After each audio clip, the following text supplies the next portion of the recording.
السلام عليكم ورحمة الله وبركاته. حبايبي أحلى متابعين في الدنيا، كل عام وحضراتكم بخير. من كام يوم كده وأنا برتب في الدولاب عندي لقيت الدريس السواري القمر ده. الحقيقة اشتريته من حوالي سنة، حضرت بيه مناسبة وبعد كده رجع اتعلق على الشماعة. وسألت نفسي أنا ليه سايباه متعلق على الشماعة لحد دلوقتي؟ ليه ما فيش حد غيري يستفيد بيه؟ الحقيقة فكرت في أفكار كتيرة جدا، لكن في الآخر وصلت الفكرة كده، يعني هقول لكم عليها. فكرت إننا نعمل مسابقة، وصاحبة الحظ السعيد هي اللي هتفوز بالدرس القمر ده. في الأول هكلمكم عن الدرس. هو درس لونه بيج، في نهاية الفيديو هقرب لكم الصورة أكتر عشان تشوفوا لونه. هو مفهوش افتكاسات، هو بكلوشة زي ما انتم شايفين بحزام في النص. شكله بسيط ولطيف قوي، ينفع لبنوتة تحضر بيه مناسبة أو سيدة تحضر بيه مناسبة. بجد حلو قوي ولطيف قوي. ده بالنسبة للدرس.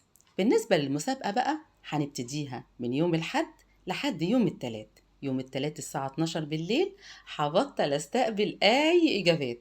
هنبدأ من يوم الحد ليوم التلات زي ما انا قلت، وان شاء الله يوم الخميس في فيديو هنعمل سحب ونشوف مين صاحبة النصيب اللي كسبت الدرس، وان شاء الله هتواصل معاها وهسلمه لها بنفسي.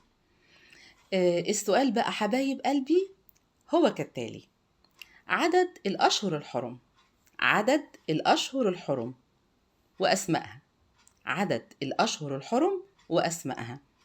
بيتهيألي السؤال بسيط كده وسهل إن شاء الله، يعني كلكم تعرفوه. هتبعتولي إن شاء الله على خير الإجابات بتاعتكم، وإن شاء الله زي ما قلت لكم يوم الخميس هنعمل فيديو لطيف كده مع بعض ونعمل فيه سحب، وإن شاء الله صاحبة الحظ السعيد هتكسب معانا الدرس القمر. بتمنى الفيديو يعجبكم، يا ريت لو عجبكم ما تبخلوش عليا بلايك وشير واشتراك في القناة، واستنوني دايما في المطبخ مع سنة. بحبكم. السلام عليكم ورحمة الله وبركاته.